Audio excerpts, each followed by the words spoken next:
اعوذ باللہ من الشیطان الرجیم بسم اللہ الرحمن الرحیم اللہم صلی علی محمد وعلی آل محمد۔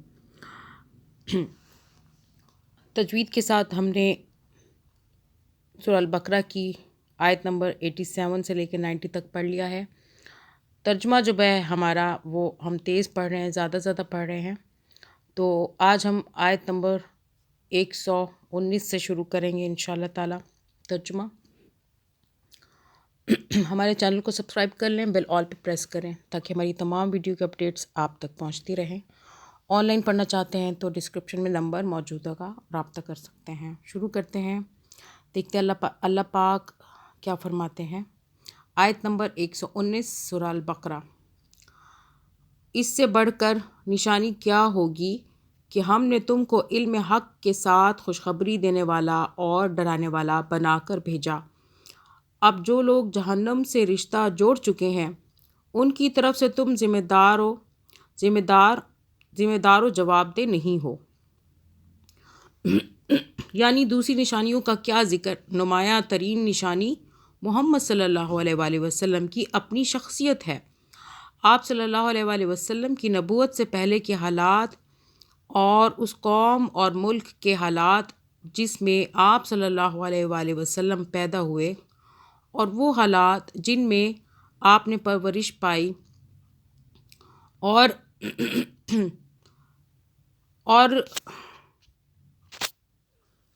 وہ حالات جن میں آپ نے پرورش پائی اور 40 برس زندگی بسر کی، اور پھر وہ عظیم الشان کارنامہ جو نبی صلی اللہ علیہ وآلہ وسلم ہونے کے بعد آپ نے انجام دیا، یہ سب کچھ ایک ایسی روشن نشانی ہے جس کے بعد کسی اور نشانی کی حاجت نہیں رہتی۔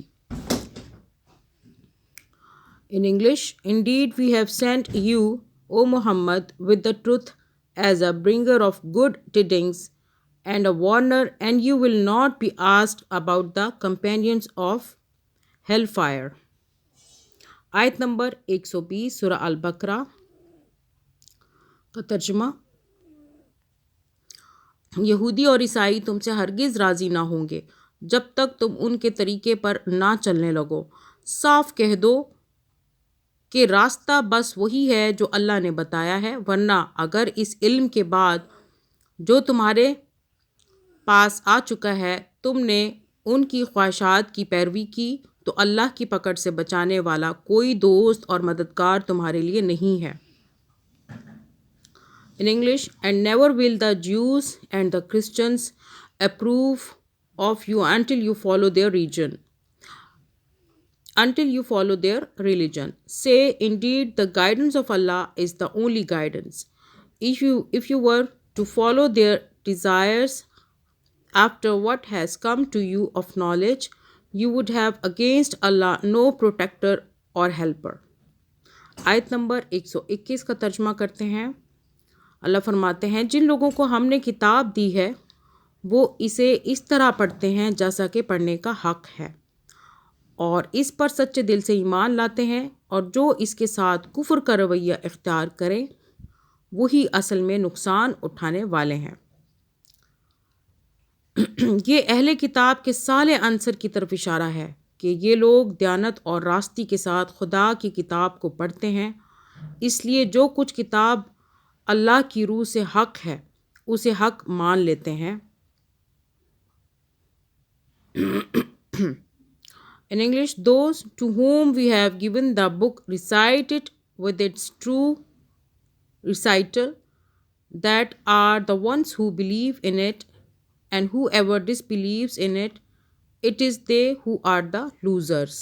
آیت نمبر 122 کا ترجمہ کر لیتے ہیں۔ اللہ تعالیٰ فرماتے ہیں، اے بنی اسرائیل، یاد کرو میری وہ نعمت جس سے میں نے تمہیں نوازا تھا، اور یہ کہ میں نے تمہیں دنیا کی تمام قوموں پر فضیلت دی تھی۔ آیت number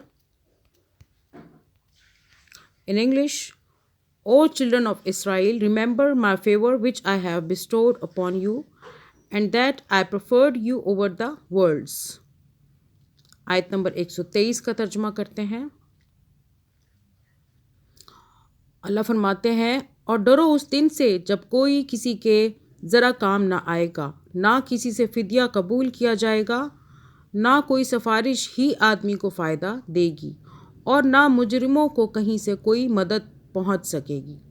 In English, and fear a day when no soul will suffice for another soul at all, and no compensation will be accepted from it, nor will any intercession benefit it, nor will they be aided۔